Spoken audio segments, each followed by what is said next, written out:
Mila esker zuri eta orain hitza du Joseba Lozanok, Eusko Jaurlaritzako herri administrazioetan hizkuntza normalizatzeko zuzendariak. Barkatu. Eskerrik asko, jaun Andreok. Egun hon eta ongi etorri, Euskaltzaindia, eskerrik asko, gonbidagatik. Gaur benetako protagonistak nik uste du zuek zaretela, adituak eta hizlariak, orduan labur-labur arituko naiz. Mendeurrena ospatzeko hainbat ekitaldi antolatu ditu Euskaltzaindiak Euskal Herri osoan zehar, eta gaur Arabaren txanda da, hemen Gasteizen gaude, nazioarteko onomastika jardunaldi hauen atarian.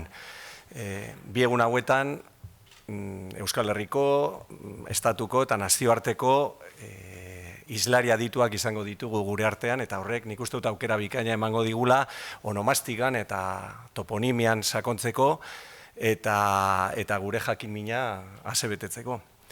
Euskaltzaindiak mendaurrena baliatu nahi izan du nik uste dut euskararekin, euskal kulturarekin eta euskal gizarte osoarekin duen konpromisoa berrizteko. Eta ez dakit, nik uste dut hau bezalako ekitaldia ikusi besterik ez dagoela konturatzeko benetan helburu hori betetzen ari dela eta bete egin dutela. Eusko Jaurlaritzak mendeurrenarekin bat egin du hasiera-hasieratik, baita Euskaltzaindiak abian jarri dituen ekitaldi guztiekin, eta Eusko Jaurlaritza Euskaltzaindiaren eta gizarte eragileen ondoan izango da, eskutik helduta, euskararen normalizaziorako bide honetan. Eta besterik ez, nire aldetik, gozatu egun hauek asko ikasi eta eskerrik asko.